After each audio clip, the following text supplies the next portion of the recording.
Let's talk about Huffman codes. So this is a type of compression that's used as part of the compression process of image compression and even MP3 compression. It's not sort of the only aspect of those compression algorithms, but it's included as part of what those do to compress images, I think JPEGs and MP3s. So this will be our final greedy algorithm. And in general, you can think of this as a mapping from some set of symbols to binary strings.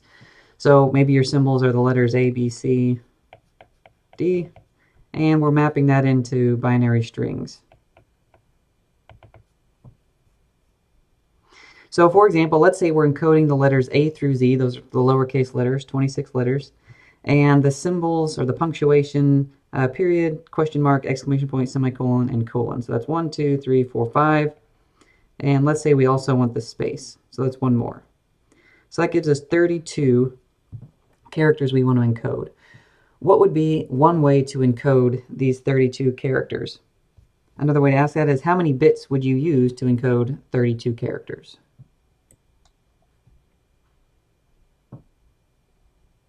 Well, if I want every character to have its own unique bit, a bit string, then, and we have 32 of them, well, we'd have to figure out 2 to the what is equal to 32, and that would be 5 bits. So we could encode A through Z and those punctuation and the space in 5 bits. So for example, maybe A is, and B is, and so on. And then the last character, let's say it's the space, that one would be 1, 1, 1, 1, 1. Well, that should sound familiar. So does that type of encoding sound familiar? And if it does, what might come to mind is ASCII. So that's essentially what ASCII is doing, is each character of a certain subset of all possible characters has its own bit sequence. And then when your computer reads that, it'll display an A to the screen or some other symbol. So the idea is, for Huffman codes in general, we want sigma to represent the set of symbols or characters that we want to represent. So for example, let's take an even smaller example, not 26 or 32 characters. Let's just take these 4.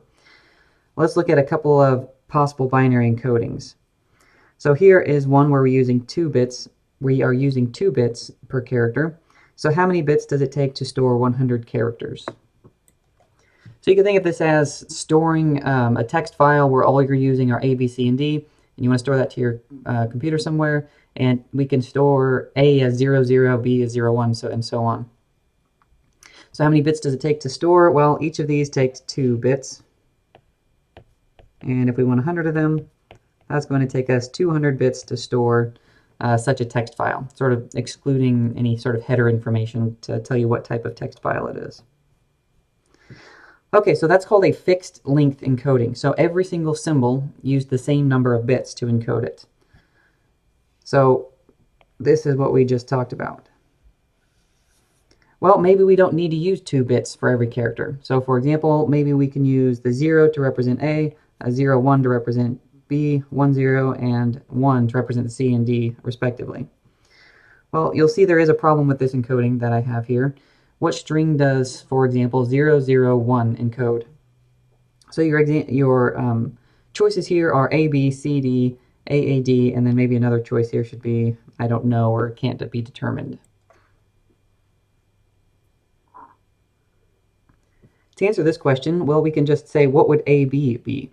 Well, A is 0, and B is 0, 1. So that would be 0, 0, 1, exactly like I have it here. Well, the problem is, what if I have AAD? That would be 0, 0, 1. Exactly how I have it here. So this is a bad variable length encoding because we actually can't get, or we can't decode using it. We can't get the correct bit string, or the correct sequence of symbols back out of it.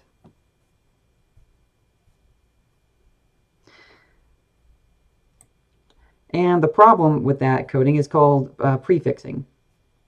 Let me pop this back up, sorry. So if I look at the 0, the problem is if I see a 0, I don't know if I'm starting the A character, the A symbol, or the B symbol. And that's because they both start with the same prefix. And then same here for C and D. So what I've given here, the bad variable encoding, is not a prefix-free encoding. And we need a prefix-free encoding if we are going to be able to decode what we encode using our compression algorithm.